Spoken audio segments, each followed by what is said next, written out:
Hello guys, मेरा नाम है Sunny. Welcome to mass campus.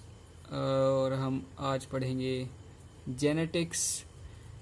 Genetics क्या, इस चैप्टर 3 है। इस चैप्टर को हम दो पार्ट में डिवाइड करेंगे, पहला पार्ट और सेकंड पार्ट।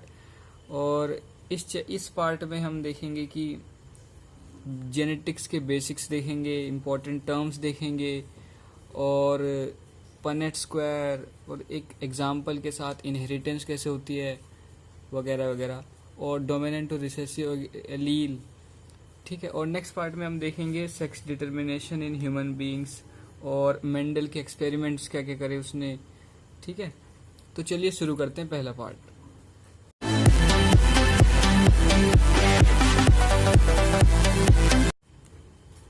तो जेनेटिक्स की डेफिनेशन ये रही। Genetics is the study of transmission of body features from parents to offspring and the laws relating to such transmission। मतलब इसका मतलब ये है कि जैसे कोई न्यूबॉर्न बेबी होता है तो फिर उससे रिलेट करने लगते हैं कि ये किससे मिलता है, इसकी नाक किससे मिलती है, आँख किससे मिलती है वगैरह वगैरह, होठ किससे मिलते हैं। तो ट्रांसमिट होते हैं ना कैरेक्टर, तो वही चीज़ हम पढ़ने वाले हैं। जेनेटिक्स वही उसी की पढ़ाई है, कैरेक्टर की ऑफस्प्रिंग में कैसे जाता है, ट्रांसमिशन कैसे होता है कैरेक्टर्स का, फीचर्स का, उसी की स्टडी है जेनेटिक्स। ठीक है। और ये बहुत इंपॉर्टेंट नाम है, father of genetics Gregor Mendel. इनका नाम जरूर याद कर लेना, एग्जाम में आ जाता है। Gregor Mendel father of genetics हैं। इन्होंने सबसे पहले स्टडी करी थी जेनेटिक्स पे, पी प्लांट इन्होंने लिया था। उसके उसके बारे में हम पढ़ेंगे आगे, मेंडल के लॉ पढ़ेंगे।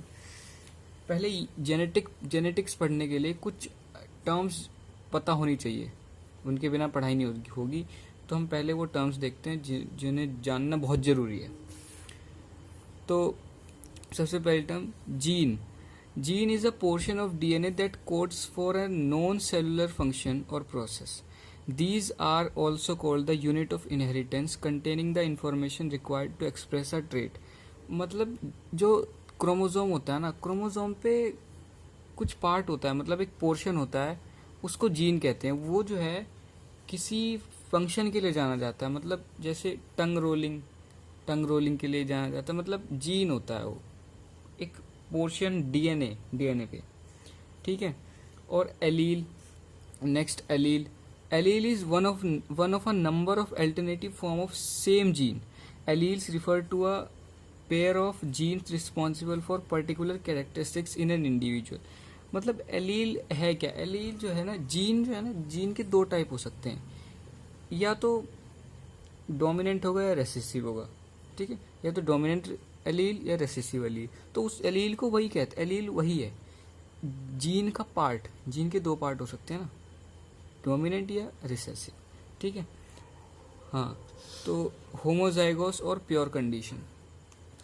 होमोजाइगोस और pure condition, it appears when organism contain two similar genes or alleles for a particular character in a homologous pair of chromosomes। मतलब क्रोमोसोम्स में जो है ना, क्रोमोसोम्स में एक ही टाइप के एलील है। मतलब डोमिनेंट है तो डोमिनेंट, ये दूसरा एक डोमिनेंट है तो जैसे ये सेम है, ये सेम है। ठीक है, ऐसे तो नहीं है। इसको तो हम हेट्रोजाइगोस कहते हैं। तो ये होता है होमोजाइगोस कंडीशन। इसको होमोजाइगोस कंडीशन कहते हैं, जिसमें मतलब एक ही टाइप के हों, दोनों एक ही टाइप के एलील हों। जैसे कि ये डोमिनेंट है दोनों, ये रिसेसिव है। ये डोमिनेंट रिसेसिव ही समझाऊंगा क्या होता है। नेक्स्ट है हेट्रोजाइगस और hybrid condition. This condition appears when organisms contain two different alleles for a particular character in a homologous pair of chromosomes। मतलब कि उसी पे, मतलब कोई ऑर्गेनिज्म में, मतलब कि दो एलील जो है ना डिफरेंट है, एलील डिफरेंट है। मतलब जैसे ये डोमिनेंट और ये रिसेसिव। ठीक है, पेयर हो गया ना, ये तो पेयर डिफरेंट हो गया ना, सेम तो नहीं है। तो डिफरेंट वाले को क्या कहेंगे? होमोजाइगोस। और हाइब्रिड भी कह सकते हो, हाइब्रिड कंडीशन भी कह सकते हो इसको। ठीक है, ओके। ये देखते हैं डोमिनेंट एलील क्या होता है। डोमिनेंट एलील देखो, one of the gene of an allelic pair which can express itself even in the presence of alternative gene that is in heterozygous condition. मतलब डोमिनेंट एलील वो होता है जो हमेशा अपनी डोमिनेंस दिखाता है, मतलब वो ही राज करता है. मान लो जैसे कि अगर ये जो एग्जांपल अगर यहाँ पे टी और टी है तो ये वाला राज करेगा, ये अपने कैरेक्टरिस्टिक दिखाएगा, ये वाला ये रह जाएगा. ठीक है, तो हमेशा डोमिनेंट ही राज करता है. और ठीक है, तो वही होता है कि डोमिनेंट एलील हमेशा राज करता है, उसे डोमिनेंट कहते हैं. ये जो बड़े जो कैपिटल लेटर में लिखते हैं ना हम ऐसे, उसे डोमिनेंट ही कहते हैं. नेक्स्ट रिसेसिव एलील है gene of an allelic pair which can express itself only in the presence of another identical gene. ये भी सेम, ये है बस, ये रिसेसिव ये है. ठीक है, रिसेसिव ये रहा.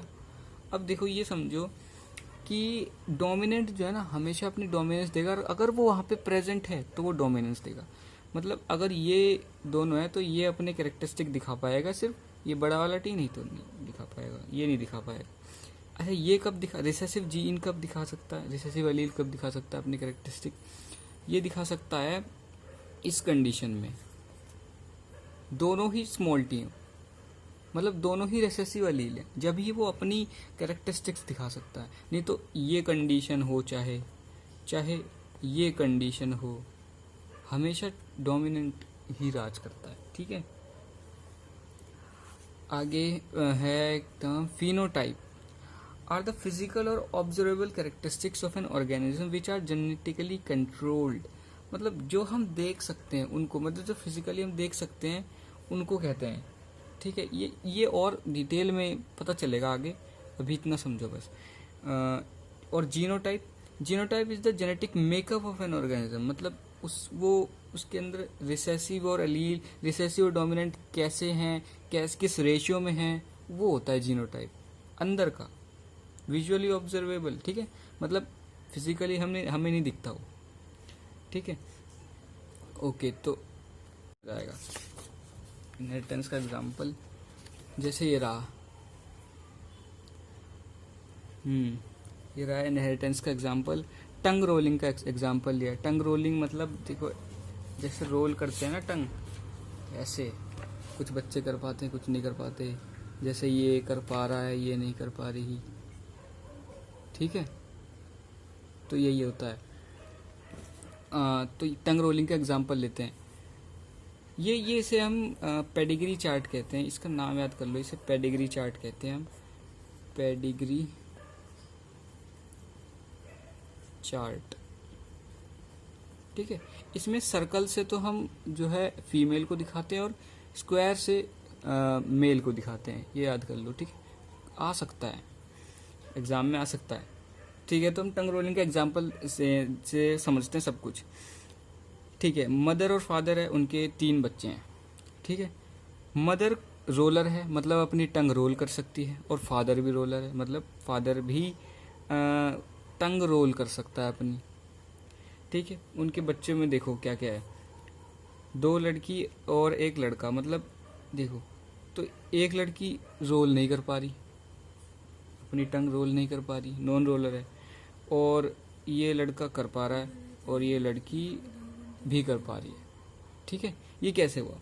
मैंने बताया था, देखो कि जहाँ पे मतलब रिसेसिव एलील, ये समझ लो कि पहले तो ये बता देता हूँ कि जो वो होता है ना टंग रोलिंग जो है ना, रोलर जो होता है ना, टंग रोलर, वो डोमिनेंट है.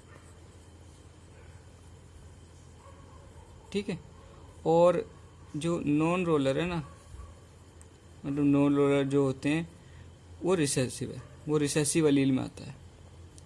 तो ऑब्वियसली डोमिनेंट हमेशा डोमिनेंस दिखाएगा अपनी, ये वाला. तो जहाँ पे भी अगर ये इसका ये हुआ ना, ये तो यही दिखाएगा. तो यहाँ पे देखो, नॉन रोलर में है क्या? है ही नहीं, इसीलिए वो नॉन रोलर है ही नहीं, कोई डोमिनेंट है ही नहीं, रिसेसिव है दोनों, इसलिए दिखाया. इसमें रोलर में देखो आर, ये देखो आर कैपिटल में, ये कैपिटल आर छोटा आर, मतलब इसमें डोमिनेंट तो है, यहाँ भी है, यहाँ भी. ये देखो, और मतलब हमें क्या पता क्या है अंदर, हमें तो बस इतना पता है बाहर से दिख रहा, हाँ रोल कर पा रहा है, तो उसमें या तो ये हो, या तो ये होगा, या तो ये होगा. रोल तो कर पा रहा है ना, तो ये भी हो सकता है, ये भी हो सकता है, ठीक है। तो और ये देखो लड़की में ये भी सेम, ये भी रोलर है, तो ये भी ऐसा हो सकता है कि दोनों ही होमोजाइगोस कंडीशन हो, मतलब दोनों ही डोमिनेंट एलील हो उसमें, या हो सकता है कि एक एलील डोमिनेंट हो एक रिसेसिव हो, तो डोमिनेंट हमेशा अपने आप को दिखाएगा और रिसेसिव नहीं दिखा पाएगा। अच्छा, एक डाउट आ रहा होगा कि मदर और फादर तो दोनों रोलर हैं, तो फिर ये कैसे हो गया, फिर एक चाइल्ड, उनका एक बच्ची नॉन रोलर कैसे आ गई। ये देखो, ये ऐसा भी तो हो सकता है कि ये रोलर में ऐसे हो, आर और आर हो, और ये भी ऐसी हो, आर और आर हो। अब हो सकता है, अब तो हो जाएगा ना। अच्छा, ये समझ नहीं आ रहा होगा अभी मैं, एक तरीका होता है ये सब फाइंड करने का कि रोलर होंगे नहीं होंगे, मतलब जैसे कौन अपने आप को दिखाएगा नहीं दिखाएगा, कैसे निकालते हैं, ये सब का तरीका होता है, कहते हैं उसको पनेट स्क्वायर। तो हम पनेट स्क्वायर सीखते हैं पहले, उसके बाद दोबारा जाएंगे उस पर। पनेट स्क्वायर में क्या होता है, जैसे यहाँ पे एक स्क्वायर बनता है, उसमें एक स्क्वायर बनता है, ऐसे तुम कर देना, और यहाँ पे लिख लेना, जैसे ये मदर लिया मैंने, यहाँ फादर लिया है। मदर में कौन कौन से अलील थे, आर और आर, मतलब बड़ा वाला आर और छोटा वाला आर, मतलब डोमिनेंट और रिसेसिव मैंने लिख लिए, ऐसे ऐसे लिख लो। इसमें भी ऐसे लिख लो, फादर में ये वाले थे, मान लो फादर में ये वाले थे, मान लो ये वाले थे, हम इसको दोबारा करके भी देख लेंगे, कोई से भी ले लिया मैंने, रैंडम ले लिया अभी तो देखो फिर जो हम ना क्या करते हैं, ऐसे ऐसे करते हैं इनको, ये जो ये यहाँ से देखो फिर यहाँ से देखो और लिख दो, यहाँ से देखो और यहाँ से देखो लिख दो, मतलब ऐसे ऐसे फिर ऐसे ऐसे और ऐसे ऐसे लिख दो, ऐसे ऐसे लिख दो, ठीक है। तो ये देखो R R R R R R, ये आर आर, कहीं पे रिसेसिव दिख रहा है नहीं है, क्योंकि यहाँ पे फादर डोमिनेंट था, दोनों ही डोमिनेंट थे फादर में। अच्छा, वो वाली कंडीशन, ये पनेट स्क्वायर तो समझ में आ गया कैसे, पनेट स्क्वायर से हम कैसे कुछ भी निकाल सकते हैं कि यहाँ पे कुछ भी हो सकता है, कोई भी कैरेक्टरिस्टिक ले सकते हैं, कलर ब्लाइंड कैरेक्टरिस्टिक ले सकते कि फादर कलर ब्लाइंड है तो मदर में कैसे रिसेसिव, मतलब एलील कौन सी है, इनके एलील लेंगे, इनके एलील लेंगे, निकल जाएगा कि ये बच्चे हैं, ये बच्चे कैसे होंगे, ये कैसे होंगे, ठीक है। इनमें से कोई भी केस आ सकता है, ये पॉसिबिलिटीज हैं, इनमें 50-50% चांस है कि बच्चा या तो ये हो या ये हो या ये हो या ये हो, कोई भी आ सकता है, ठीक है। तो इस तरह निकालते हैं। अच्छा, ये वाला केस ले कि ये नॉन रोलर आई, जबकि दोनों फादर और मदर रोलर थे, तो देखते हैं कैसे हो सकता है। देखो बनाएंगे हम, पनेट स्क्वायर बनाएंगे, ठीक है। मैं यहाँ पे मदर का लिख लेता हूँ आर और आर, फादर का लिख लेता हूँ आर और आर, है तो रोलर ही दोनों, अभी भी रोलर ही तो है, ठीक है।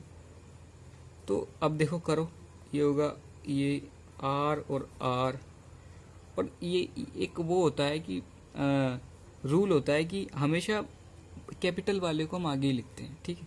तो यहाँ पे देखो आर और आर, तो हम यहाँ लिखेंगे आर और आर, ये देखो ये भी सेम। अब ये देखो लास्ट केस, इसमें तुम करोगे तो यहाँ पे ये और यहाँ पे ये, अब देखो आर और आर आ गया, चांस आ गया इसका, ये भी तो हो सकता है, 50-50% सबका चांस है, कोई भी हो सकता है, कोई भी, तो ये होगा, ये हो गया होगा, ठीक है। तो ऐसे आ जाता है, इस तरह ये लड़की में हुआ होगा, ठीक है। तो एक बार याद रखना कि रिसेसिव अपने आप को सिर्फ जब ही दिखा सकता है जब वो दोनों, मतलब वो होमोजाइगोस कंडीशन में ही दिखा सकता है रिसेसिव अपने आप को, और डोमिनेंट तो दिखाता है, अगर वो है तो दिखाता है, ठीक है। ओके, तो ये तो पनेट स्क्वायर तो समझ में आ गया होगा, कैसे करते हैं इसको। हाँ, तो अब हम लोग थोड़े फैक्ट्स देख लेते हैं और थोड़ा नॉलेज ले लेते हैं, ये इनमें मज़ा भी आएगा आपको। डोमिनेंट और रिसेसिव अलील देख लेते हैं, forms of common hereditary traits देख लेते हैं। आई कलर का अगर तुम देखो तो ब्राउन डोमिनेंट होता है और रिसेसिव जो है ब्लू होता है।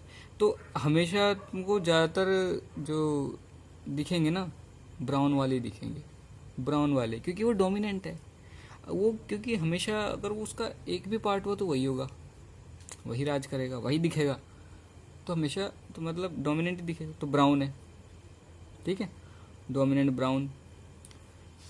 टंग में देखो रोलिंग है और नॉन रोलिंग, बहुत सब लोग, ज़्यादातर सब लोग कर लेते हैं रोलिंग, कम लोग मिलते हैं जो नॉन रोलिंग होते हैं, मतलब टंग को रोल नहीं कर पाते हैं अपनी, ठीक है।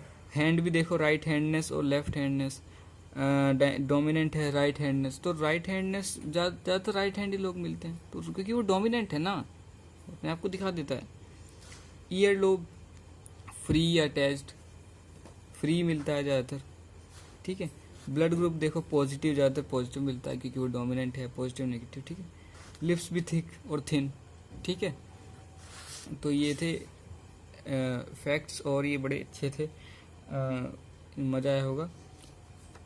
ओके, तो आज का पार्ट तो यहीं ख़त्म हो गया, तो अगले पार्ट में मिलते हैं, और अगर कोई डाउट हो तो कमेंट में लिखना, और अच्छा लगा हो तो लाइक कर देना, और सब्सक्राइब भी, और अपने फ्रेंड्स को भी शेयर करना। Thank you.